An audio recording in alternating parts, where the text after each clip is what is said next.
제가 읽어드립니다.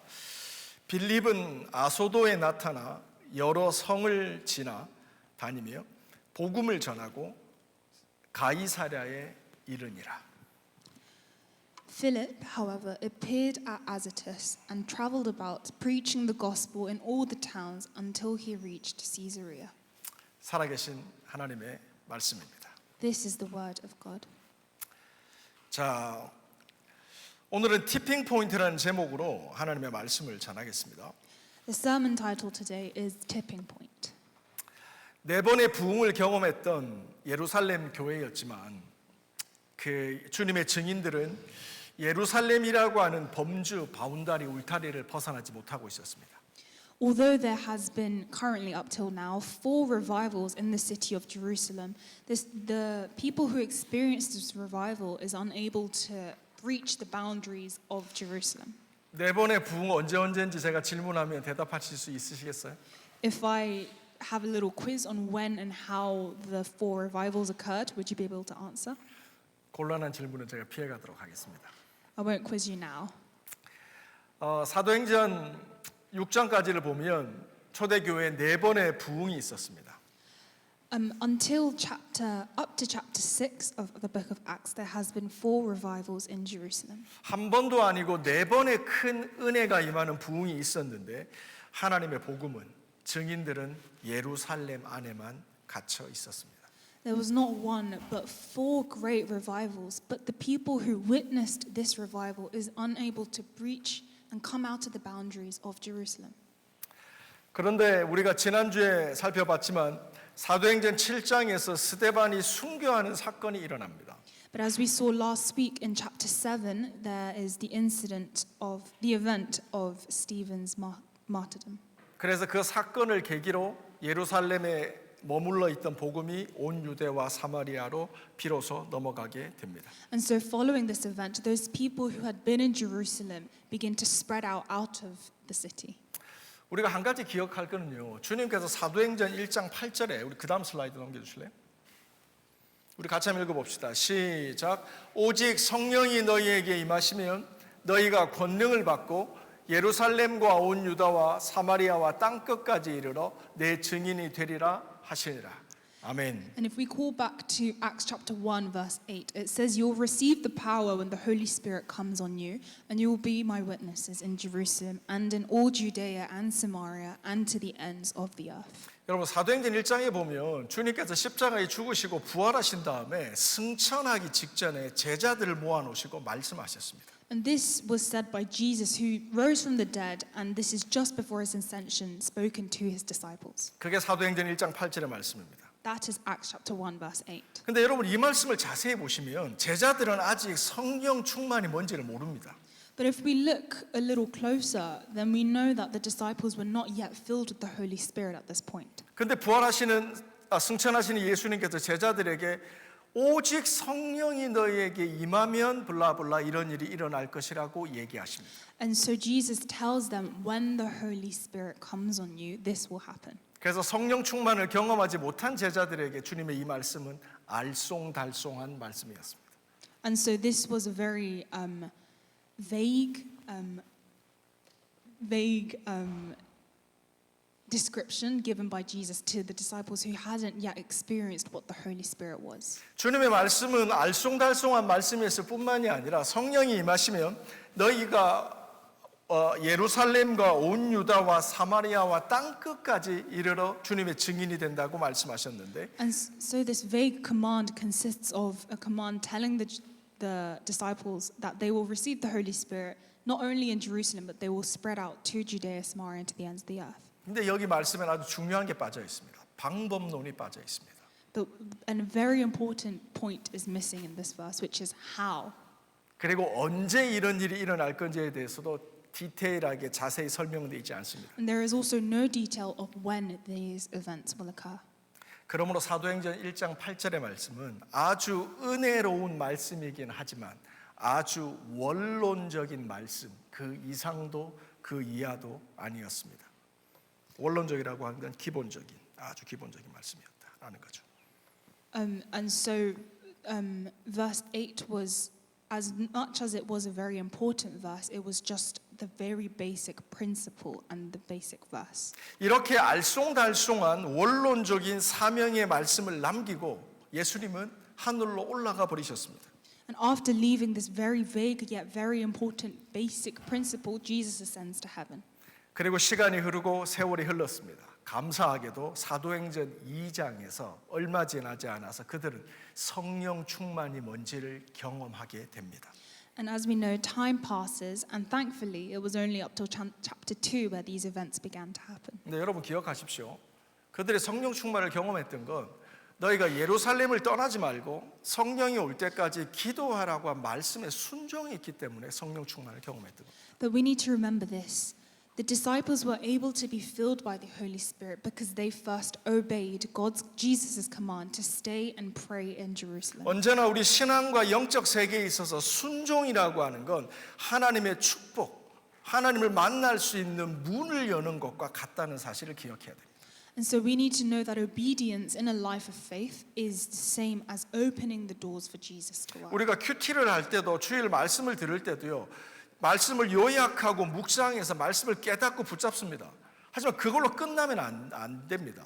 순종의 지점을 찾아서 하나님을 경험하는 게 큐티의 완성이라는 걸 기억해야 돼요. But as we know, as we listen to God's word in Sunday sermon or whether we read His word in our daily devotionals, it doesn't stop at just reading and analyzing His word. It continues on to applying what we learned to the actions in our lives. 그래서 우리 같이 따라합시다. 순종은 하나님을 만나는 티핑 포인트다. Obedience is the tipping point to meeting God. 그러면 순종이라고 하는 건 패시브한 개념이 아닌 거예요. 수동적인 개념이 아닌 거예요. 액티브하고 능동적인 개념인 거예요.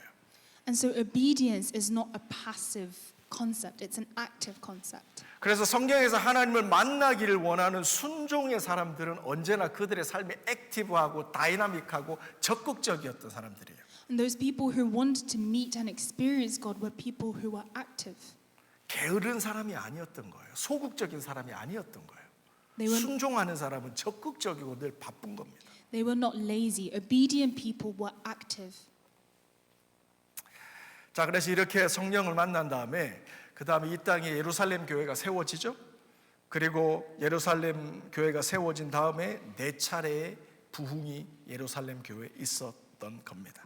And so, as you well know, the disciples became full of the Holy Spirit and there became the first church of Jerusalem and continued on to 4 revivals. 그러므로 그 세워진 교회에 주님의 제자들이 증인으로 바뀌고 그 증인들은 이제 너희가 예루살렘과 온 유다와 사마리아의 땅끝까지 이르러 내 증인이 된다라고 하는 증인의 삶이 뭔지를 또한 배워가기 시작했습니다. And so from this point on, these disciples who had been changed into witnesses were now learning to live a life of a witness. 그런데 문제는 제가 말씀드린 것처럼 그들이 증인의 삶을 배우고 성령 충만함을 알았지만 그들은 여전히 예루살렘이라고 하는 바운다리 안에 갇혀 있다는 것.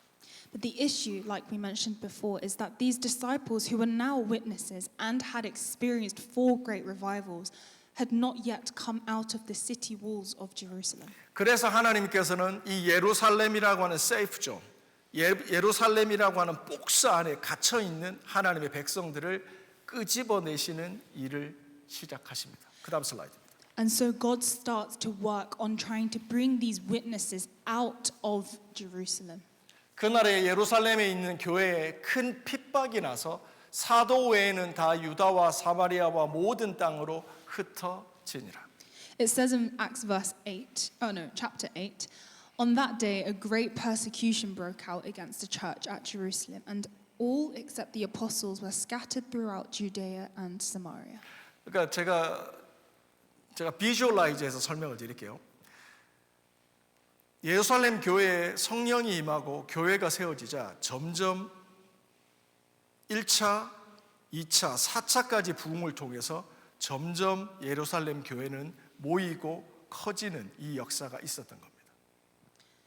And so, let me visualize it for you. Once the Holy Spirit came and the revivals came, the church and the number of believers became bigger and bigger and bigger following each revival. 그런데 하나님께서는 이렇게 모여서 점점 구심력이 정말 중심으로 모여서 커지게만 하는 하나님의 교회들, 증인들을 흩으시기 위하여 핍박이라고 하는 망치로 꽝 내리쳐서 이 구심력을 중심으로 모이기로 하는 사람들을 흩어버리시는 역사를 주님이 시작하셨던 겁니다. But what God started was that once he built up and built up and built up the number of believers in Jerusalem, he smashed these numbers apart so that these, with persecution, so that these numbers could spread out to Judea and Samaria. 그래서 그 하나님이 흩으시는 망치로 쓰신 것이 뭐냐면 성경은 큰 핍박이라고 얘기합니다. And so God used the hammer of persecution to break these numbers apart. 여기서 오늘 여러분들과 나누는 첫 번째 질문과 생각입니다. 초대교회는 반강제적으로 흩어질 수밖에 없었습니다. And so comes to our first important point, which is that the first church could only be spread out by force. 흩어지려고 하는 자발적인 것이 아니라 하나님께서 그들을 강제로 흩으시는 것을 경험했다는 뜻입니다. It means that they experienced that they had to be scattered by force because they did not volunteer to do so. 여기서 누군가는 이렇게 얘기할 수 있어요.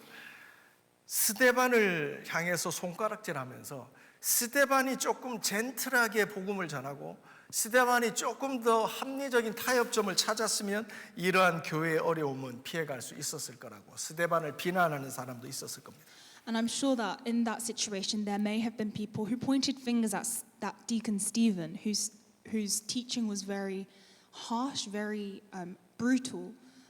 They could have pointed fingers at him and said, if his teaching had been a little gentler, maybe the persecution wouldn't have occurred. 하지만 여러분, 이렇게 말하는 사람은 성령 하나님의 역사를 전혀 이해하지 못하는 사람입니다. But whoever speaks like this, does not understand the workings of God in that event. 왜냐하면 성령 하나님께서는 사도행전 1장 8절에서부터 1장에서부터 앞으로 모든 일들이 이렇게 흘러갈 것이라는 방향, 다이렉션을 이미 말씀해 주셨기 때문입니다. And we can see that God has already shown his direction of working in chapter 1 verse 8. 하나님의 은혜와 복음은 한 곳에 머무르는 게 아니라 점점점 확장돼서 퍼져갈 것이라고 하는 하나님의 방향성을 이미 말씀해 주셨다는 뜻입니다. The good news and the miracles of God was not meant to grow and stay in one place. It's supposed to scatter and spread out. 하나님께서 우리들에게 주시는 축복과 많은 은혜들도 마찬가지입니다. 점점 그것으로 인해서 우리가 커지는 것이 아니라 이것들을 하나님께서는 우리를 통해서 흘려보내시기를 원하는 게 주님의 뜻입니다. It's the same with the grace that we receive and the gifts that we have. We don't just keep these to ourselves, but we use these to spread the good news out. 그러므로 성도들은 하나님께서 인도해 가시는 방향을 잘 이해하고 순종하는 것이 중요합니다. And that is why we need to be aware and obedient to God's direction of working. 우리 각자에게 하나님께서 원론적인 사명, 알쏭달쏭하지만 그 구체적인 방법론은 빠져버린, 하지만 그 사명의 본질적인 말씀을 주신 그것을 우리가 붙잡고 기억하는 게 중요합니다. And so we can't fall into the distraction of the exact way of working, but we need to be aware of the basic principle and direction that Jesus has given us in our lives. 왜냐하면 이 알쏭달쏭한 말씀, 구체적인 방법이 없는 이 사명의 말씀은 우리 인생의 중요한 순간에 우리가 어떤 중요한 결정을 내릴 때 우리들의 정확한 방향타가 되기 때문입니다. Because this main principle that may be so vague without any specific instruction will make sense at a pivotal point in our lives. 사랑하는 성도 여러분, 예루살렘 교회는, 초대교회는 반강제적으로 그들은 흩어질 수밖에 없었지만 빌립이라고 하는 사람은 그런 하나님의 방향을 가장 잘 이해했던 사람입니다.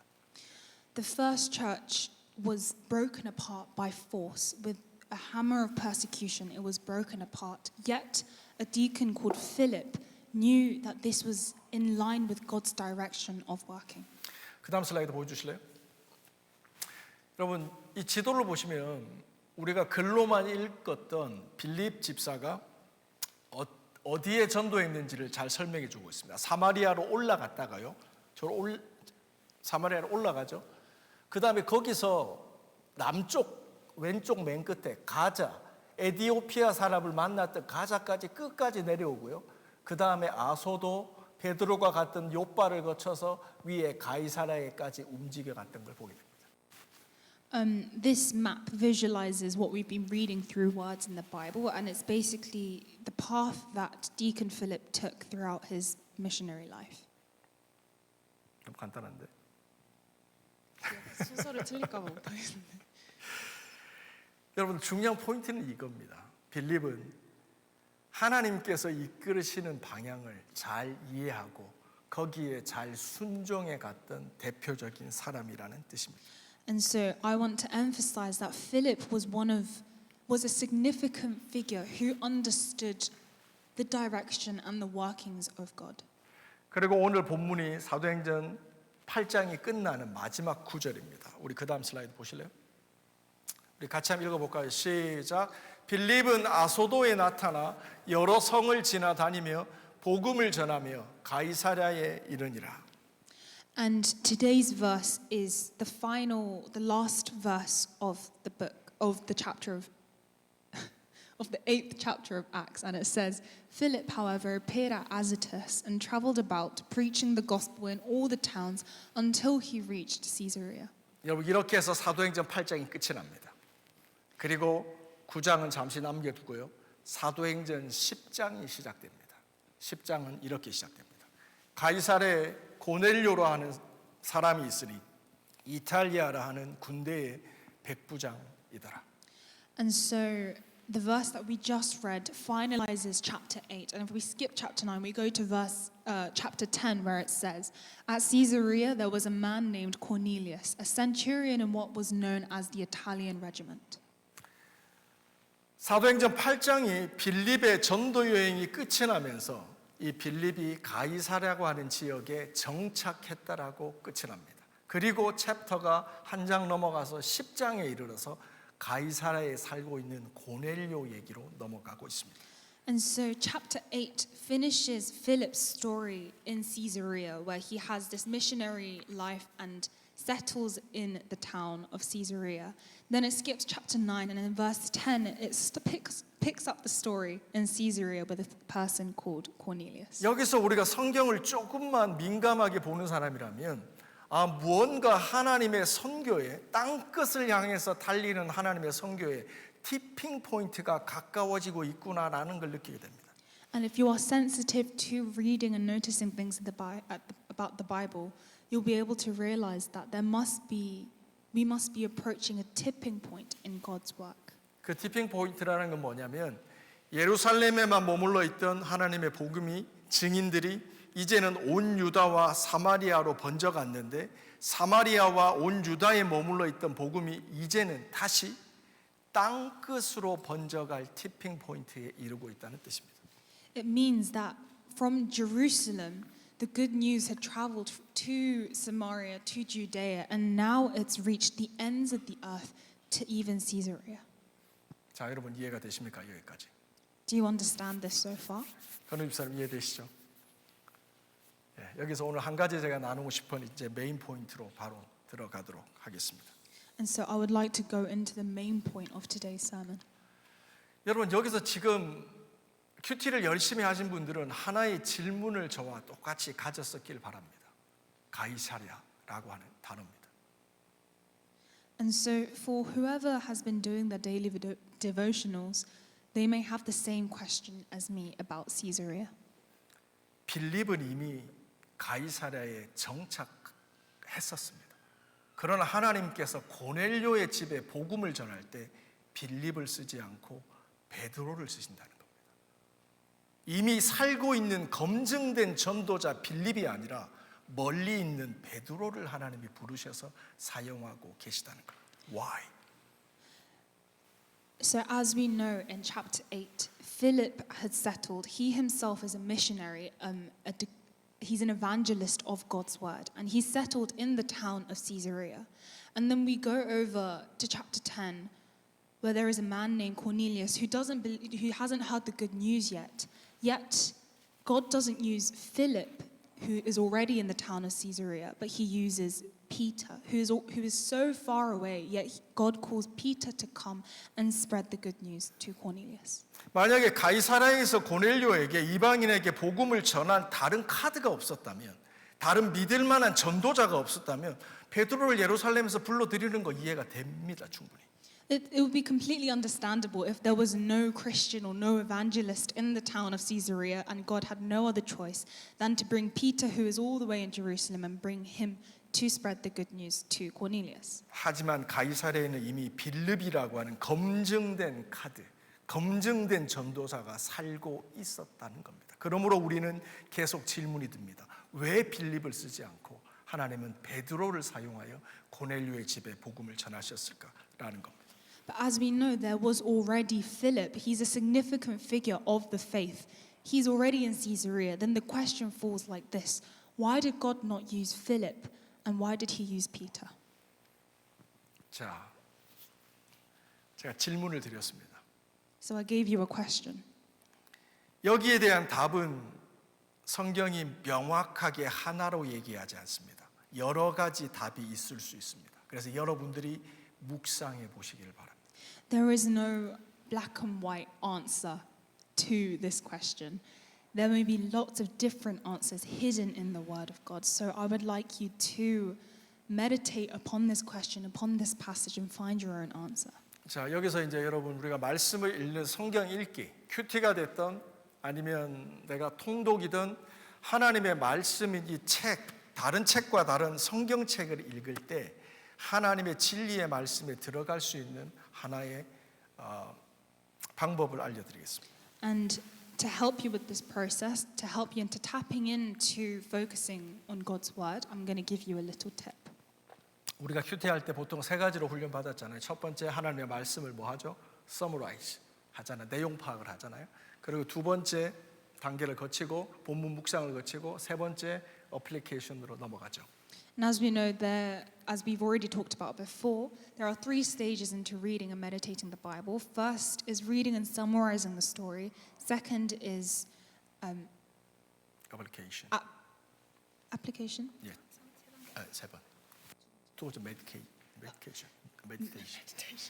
Second is meditating and finding your own message, and the third is applying it to your life. 그러니까 내가 첫 번째 서머라이즈 단계에서는 내용을 내 머리와 내 이해력을 가지고 그 내용을 정확하게 이해하는 게 중요합니다. And so the first stage is important, where we use our head to logically understand what the Bible is telling us. 그다음 두 번째 단계에서는 내가 이해한 그 말씀이 내 삶에 어떻게 접점이 생기는지 그거를 찾는 게 중요합니다. And then the second stage consists of us using this understanding of what we just read and seeing how it fits and applies to our lives. 그래서 이렇게 설명하겠습니다. 그래서 첫 번째 본문 요약 단계에서는 내가 하나님의 말씀을 읽지만 두 번째 본문 묵상의 단계에서는 말씀이 나를 읽도록 시간을 가지는 게 중요합니다. And so to say it a little differently, the first stage is me reading the Bible, and the second stage is the Bible reading me. 성경 말씀이 나를 스캐닝하는 겁니다. 거울처럼 돼서 이 말씀이 나를 비추는 이 기준과 감각을 가지고 묵상의 말씀을 하는 겁니다. So the Bible is scanning me. It's like a mirror where it is reflecting me as I am and reading me. 그렇죠. 이때 우리가 하나님의 메시지로 들어갈 수 있는 한 가지 포인트를 제가 오늘 알려드리는 겁니다. And so at this point, I want to give you a tip into meditating God's word. 그게 뭐냐면 질문입니다. That is questioning. 말씀을 서머라이즈 했는데 다 아는 고넬료의 내용은 다 알잖아요. 그랬는데 묵상으로 들어가면서는 다시 읽어가면서 언제까지 내 안에 질문이 생길 때까지 말씀을 읽어가는 겁니다. So we may, in the first stage, we'll use our understanding to understand the Bible. But in the second stage, we'll let the Bible read us until there is questions about what we just read, how it can apply to my life. 예를 들면 바로 이런 거죠. 가이사랴? 며칠 전에 큐티할 때 봤는데 사도행전 8장 40절에 빌립이 거기에 정착을 했네. 빌립이 가이사랴에 있는데 왜 베드로를 쓰셨을까? 라고 하는 퀘스천이 생기는 겁니다. It could be like this process we just had in today's sermon. We'll be reading chapter 10 where the city of Caesarea is mentioned again. And then we'll remember it from chapter 8. We'll go back, question why Caesarea came up again, why Philip was used by God instead of Peter. 그러면 Other way around. 이때부터는 내가 머리를 쓰고 이해하려고 하는 게 아니라 기도가 이때부터 들어갑니다. 기도하면서 하나님 대체 이게 무슨 뜻이죠? 왜 그러셨죠? 무슨 뜻이 있는 거예요? 기도하면서 말씀을 읽어 나가셔야 됩니다. And so from this point, I stop using my head and my knowledge and my understanding into trying to answer this question. I pray and I let the Spirit help me. 이게 여러분 생각만큼 쉬운 작업은 아니지만 훈련하면 되는 작업입니다. This is not an easy process, but it will come naturally and through practice. 그래서 이걸 피하는 방법이 뭐냐면 그냥 계속 내 머리만 쓰고 생각하는 겁니다. 그러면 이 영적인 하나님의 메시지로 들어가는 길이 아닙니다. 그 길을. 이거를 주의하셔야 됩니다. This process can also easily be avoided. If you just keep reading the Bible through your own head and through your own understanding, then you yourself can stop the Spirit helping you understand. 그래서 큐티 할 때 시작부터 끝까지 시작하는 기도, 끝나는 기도 모든 게 기도하면서 진행되는 게 큐티지만 특별히 묵상의 단계에서는 여러분의 기도의 온도와 강도를 조금 더 올리셔서 집중적으로 하나님께 질문하면서 큐티가 들어가야 됩니다. And although it's important to pray before and after reading the word, it's even more important to read during.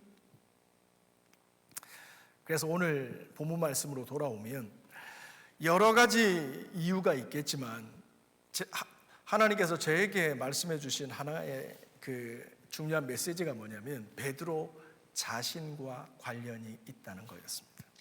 And like I said, there may be many different answers to the question I gave you, but I want to share how this question was answered to me, and this was regarding Peter's personal belief. 자, 이제 결론 바로 말씀드립니다. 여러분, 증인이라고 하는 사람은 예루살렘과 유다와 사마리아와 땅끝까지 물리적인 공간에 가는 사람을 증인이라고 얘기하는 것이 아니라 그의 마음속에 예루살렘을 넘어가고 사마리아를 넘어가고 그의 마음이 땅끝을 품는 변화가 없이 몸만 땅끝으로 간다고 증인이 아니라는 사실입니다. So to redefine what a witness is, we know that a witness is someone who would go out to Judea, Samaria, and the ends of the earth. But this is not just referring to the physical movement to the place Judea and Samaria, but it's talking about the hearts of the witness, whether their hearts are open to spreading the gospel to Judea, Samaria, and to those in the ends of the earth. 무슨 말이냐면 내 안에는 이웃을 향한 불쌍한 사람들을 향한 아픈 병자들을 향한 하나님의 사랑이 이만큼도 없는데 봉사단체에 아니면 가난한 사람들 도와주는 NGO에 내 몸이 가 있다고 내가 하나님의 사랑을 실천하는 증인이 아니라는 겁니다. It means that I'm not a witness, even if my actions may consist of donating to charities or donating to this and helping out. If my heart is not willing and loving to those who are in those places and who are in the ends of the world, then I am not a witness. 근데 여러분이 아시는 것처럼 그 약간 출애굽기 얘기를 잠시 할게요. 여러분들 아시는 것처럼 이스라엘 백성이 애굽에서 400년 동안 종살이 하셔서 주님이 구원하시기 위해서 이스라엘을 애굽에서 엑소더스 출애굽을 시키셨습니다. And if we just go back to the story of Exodus, the Israelites had been in slavery for hundreds of years, and God calls them out and brings the Exodus, bringing them out of Egypt. 그들은 물리적으로 더 이상 이집트라고 하는 나라에 없습니다. 그들의 몸은 이집트에 있지 않고 그들은 이제 거기서 나왔습니다. Physically, they are no longer in the land of Egypt. They have exited. 그런데 성경을 보면 더 중요한 게 있습니다. 이스라엘 백성은 얼마 지나지 않자 인생에 어려움이 왔을 때, 먹을 것이 떨어졌을 때, 마실 물이 없을 때, 환경에 어려움이 왔을 때 그들은 바로 다시 애굽으로 돌아가자고 모세에게 컴플레인합니다. But the important thing is this: not a long while after they had exited out of Egypt, there came the hardships of running out of food, that they were physically tired, and immediately their hearts went back to Egypt. They complained, longing to go back to that land. 그 이유가 뭐죠? 그들은 몸은 애굽에서 나왔지만 그들의 마음은 아직 이집트에 머물러 있었던 겁니다. 몸은 출애굽했지만 그들의 멘탈과 마음은 여전히 애굽에 머물러 있었던 겁니다. And the reason being is because those Israelites had physically left the land of Egypt, but their hearts and their minds were still in that land. 그러므로 신학자들은 첫 번째 물리적으로 이집트를 떠나는 걸 첫 번째 출애굽, 이스라엘 백성의 마음이 완전히 애굽을 등지고 떠나는 걸 두 번째 출애굽이라고 얘기를 합니다. 정확한 표현입니다. And so people would say that there was the first Exodus where the Israelites physically left the land of Egypt, and then there was a second Exodus where the hearts and the minds of the Israelites also left Egypt. 사도행전 1장 8절에 얘기하는 증인으로 살아가는 삶도 마찬가지입니다. And this is the same with Acts chapter 1 verse 8. 내가 외국의 나라에 다른 나라에 내가 물리적으로 있느냐라는 것보다 더 우선적인 본질적인 것이 있습니다. There is something more important than physically going out to the lands of Judea and Samaria. 그게 베드로 안에서 땅끝을 품고 땅끝과 화해하고 땅끝과 하나 되는 마음으로 땅끝에 이르는 작업이 더 우선이라고 하는 겁니다. And this was Peter's heart, where his heart had to be opened out to the ends of the world. 이런 의미에서 여러분들 그 하나님의 고넬료 집에 가이사랴에 있는 고넬료 집에 베드로를 보낼 때 환상을 보여주시잖아요. 그러니까 그거는 이런 의미에서 굉장히 우리에게 시사하는 바가 큽니다. 베드로가 땅 끝으로 가는데 얼마나 주저하고 저항하는지를 그 세 번의 환상은 보여주고 있는 겁니다. And in the story of Peter and Cornelius, Peter sees a vision 3 times shown by God. And it just goes to show how much Peter was reluctant and faltering to go outside of Jerusalem. So much so that God had to show him 3 visions. 스토리를 잘 아시는 분들은 다 이해하겠지만 그는 환상에서 꿈에서 그 부정한 음식을 3번이나 끝내 먹지 않습니다. And for those who know the story well, you know that in the vision where Peter is presented with forbidden animals and forbidden food, Peter stands his ground and continues to not eat from the blanket of forbidden food. 자, 그다음 슬라이드입니다. 그림으로 고넬료 환상을 제가 찾아봤고요. 베드로가 지붕에서 기도할 때 하나님께서 환상 가운데 유대인들은 먹지 않는 그 레위기 법에서 금지하는 짐승들이 그릇에 내려서 3번 내려오는 그 환상이죠. And this illustrates the story of Peter's vision, where God gives him the vision of a blanket full of forbidden animals and forbidden food, forbidden by the law of Judaism. Yeah, next slide. 자, 제가 읽습니다. 그때 환상 중에 말씀하십니다. 베드로야 일어나 저것들을 잡아 먹으라 하거늘 베드로가 가로되 주여 그럴 수 없나이다. 속되고 깨끗하지 아니한 물건을 내가 언제든지 먹지 아니하였습니다. It says, then the voice told him, get up, Peter, kill and eat. Surely not, Lord, Peter replied. I have never eaten anything impure or unclean. 이런 일이 3번이 있은 후에 그 그릇이 곧바로 하늘로 올라가니라. And this happened 3 times, and immediately the sheet was taken back to heaven. 중요한 게 뭐냐면 베드로가 먹지 않았던 겁니다. 끝까지. The important thing is that Peter did not eat from this blanket 3 times. 여러분 이게 약간 다른 얘기인데요. 환상이 됐건 꿈이 됐던 과학적으로 얘기를 해서 이거는 무의식의 영역입니다. 저기서 안 된 거는 우리들의 삶에 가져와도 안 먹습니다. 그 안에 정리된 가치관, 생각을 의미합니다. And so this is a vision. It could be a dream. It occurred in the subconscious. But whatever happens in the subconscious is applicable to my conscious life as well. The values and the rules and morals that I have in my dreams and in my visions applies to me now. 그래서 저게 바뀌지 않는 이상 삶에서 베드로는 부정한 음식을 절대 먹지 않을 거라는 거. And so this is the same with Peter. If this mindset does not change subconsciously, then he himself in his real life will not eat physically the forbidden food. 그러니까 제가 이거 여러분의 예를 돕기 위해서 이렇게 필요 없는 듯한 예화를 하나 들면 우리 선영 집사님이 오이를 못 드세요. 아세요? 그래서 선중이가 항상 엄마 보면 옆에서 오이 이러면서 놀려요. 그랬는데 선영 집사님 꿈에 하나님이 나타나셔서 선영아 오이를 먹어라 이렇게 얘기하신다고 생각해 보십시오. To kind of say a bit of a funny example,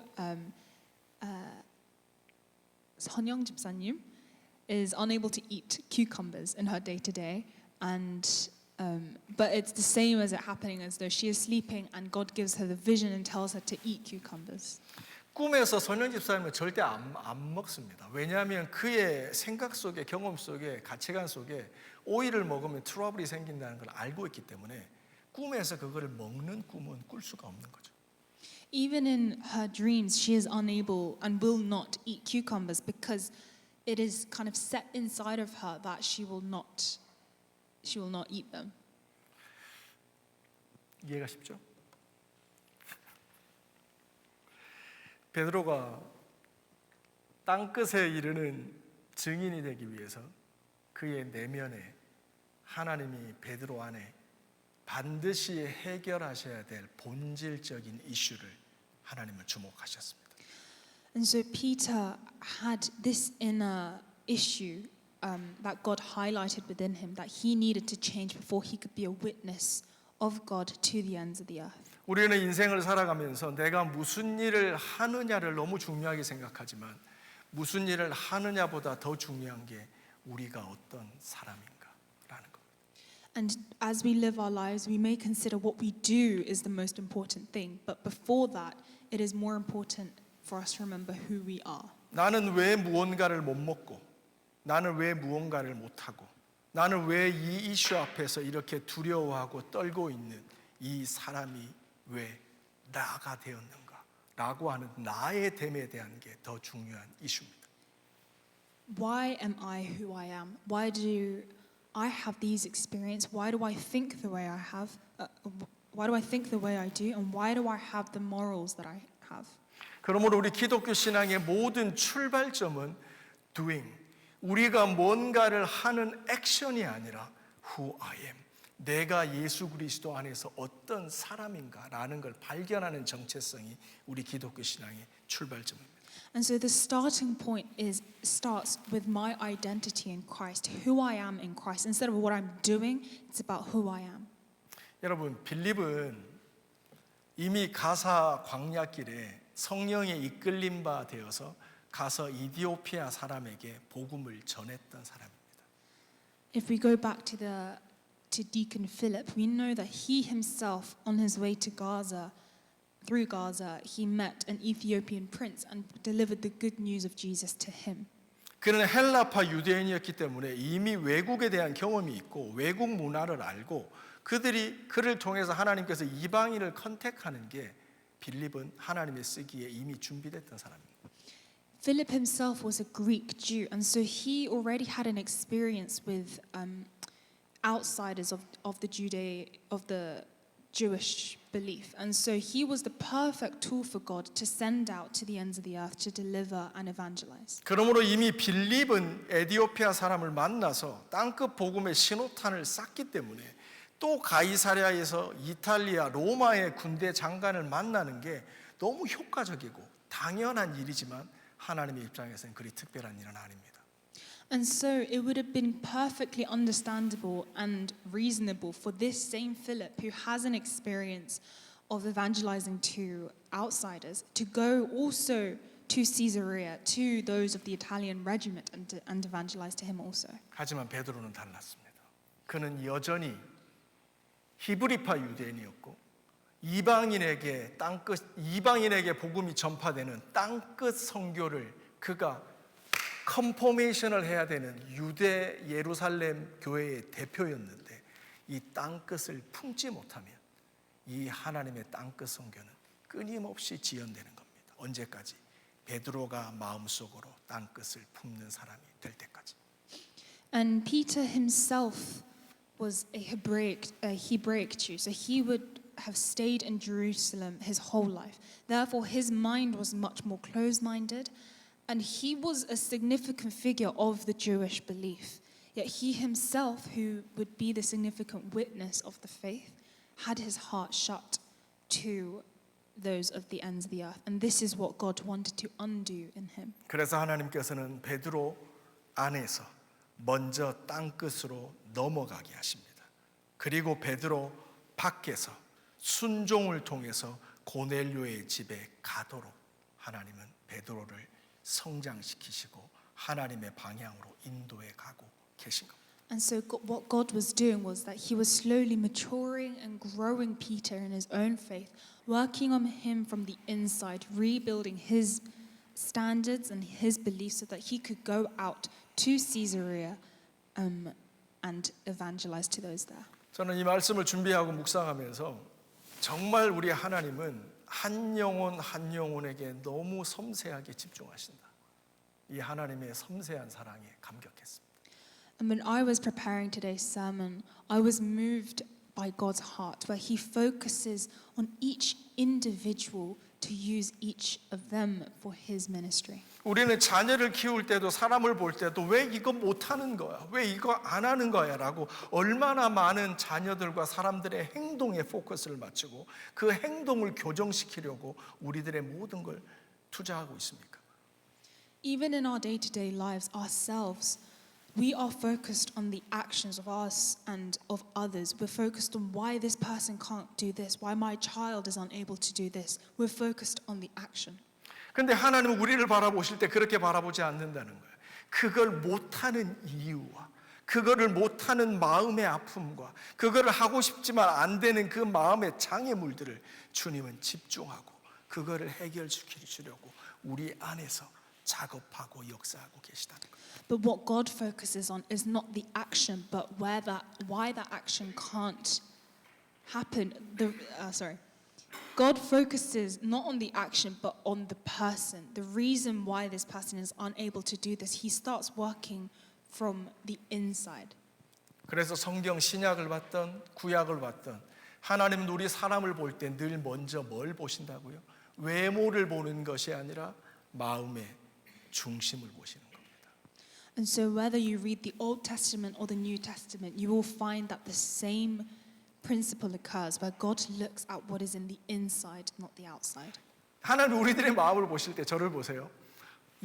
이렇게 보는 게 아니에요. 저거 마음에 뭐 숨겨놓고 있나? 왜 저러지? 이렇게 보는 게 아니라 우리 마음의 어려움을 안 되는 그 이유를 그 아픔을 고쳐주시고 해결하시려고 사랑의 눈빛으로 우리의 마음을 주목하신다는 뜻입니다. And so God does not look at us with a critical eye, trying to analyze what is wrong with us, but instead He tries to see past the action and see why that action is happening or why it's not happening. He looks in the inside of the person. 자, 이제 말씀을 정리하겠습니다. 오늘 설교의 제목을 티핑 포인트라고 말씀을 드렸습니다. And to conclude, I want to go back to the title of our sermon, Tipping Point. 사도행전 1장 8절에 승천하시는 예수님께서 주셨던 땅끝 복음이 예루살렘을 넘어서 땅끝으로 향할 수 있는 티핑 포인트가 있었습니다. There was a tipping point where Acts chapter 1 verse 8 began to happen. 그것은 다름이 아니라 어떤 사건의 변화가 아니라 그 증인들의 마음속에 티핑 포인트가 있었다는 사실입니다. And this tipping point does not refer to a significant event or some happening, but it was the tipping point of the witnesses' hearts and their standards. 내가 하나님의 모든 자비하심으로 너희를 권하노니 너희 몸을 하나님이 기뻐하는 거룩한 산 제사로 드리라. 이거는 번역하기 어렵죠, 그렇죠? 좋습니다. 우리들의 마음이 변화되는 것이 먼저라는 겁니다. It means that a change in our hearts is what has to happen first.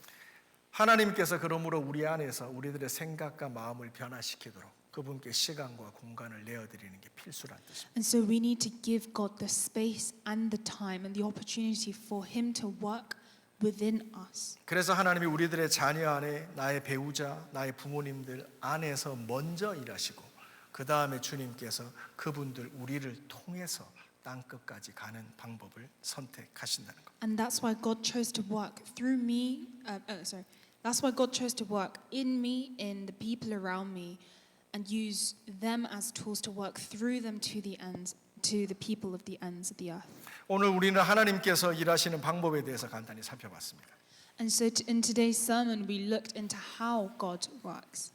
혹시 여러분의 삶에 반강제적인 일이 생겨서 여러분이 계획하고 원하지 않았지만 벌어진 일들이 있습니까? Maybe there was something that happened to you in your life that happened by force with it being out of your hands. It was out of control. 예루살렘 교회에 있었던 큰 핍박과 같은 일이 있었냐는 질문입니다. This is the same with the persecution in Jerusalem. 그리고 여러분의 삶을 볼 때 뭔가 하나님께서 재정적으로 행정적으로 여러 가지 관점에서 볼 때 베스트 방법이 있는데 그거를 남겨두고 멀리 있는 베드로를 불러서 욥바로 불러들이는 것처럼 비효율적이고 재정적으로도 손실이 더 큰 내가 이해하기 힘든 방법으로 내 삶에 일하시고 계신 하나님과 만나고 계십니까 혹시? And so we need to know that God may be working in our lives in a way that is not very understandable and logical in our eyes, just like God used Peter, who was so far away, to bring him to Caesarea to evangelize to Cornelius. God may be working in that same misunderstandable method in our lives. 이게 하나님께서 일하시는 전형적인 시그널입니다. 지금 하나님께서 여러분의 삶에 아주 중요한 뜻을 가지고 일하시고 있을 때 이런 일들이 일어납니다. 이게 시그널입니다. And so we need to be aware that these are the signals and the signs of God working. 여러분들이 이제 하나만 제가 이게 설교 원고에 없는 건데 하나만 얘기하고 기도하는 시간 가질게요. 변화, change. 변화에 하나님께서 우리를 변화시키시기 원하잖아요. 근데 하나님이 우리를 변화시키실 때 우리 안에서 가장 강력하게 반대하고 저항하는 게 뭔지 아십니까? 그게 매니지먼트 스피릿입니다. When God wants to change something in our lives, when He wants to shift something, there is one thing that stands in the way of change, and that is the spirit of management. 매니지먼트라는 건 뭐냐면 변화를 거절하고 리스크를 줄여서 현 상태를 그대로 유지하는 게 매니지먼트입니다. 이걸 리스크 어세스먼트가 따라가는 겁니다. What it means to have a management spirit is reducing the risks, maintaining what I've been doing so far, and being resistant to change. 이게 무슨 말이냐면요. 하나님께서 우리를 변화시키시기 위해서 삶의 어떤 일을 일으키시는 거예요. 그러면 그 뜻을 깨닫고 그 변화를 받아들이면서 그 변화를 이끄시는 하나님 쪽으로 우리가 맞춰 가야 되는데 매니지먼트 스피릿은 뭐냐면 그 어려움이 있는 상황에 내가 적응해 가는 겁니다. So when God wants to make a change happen, He makes a change happen and wants us to.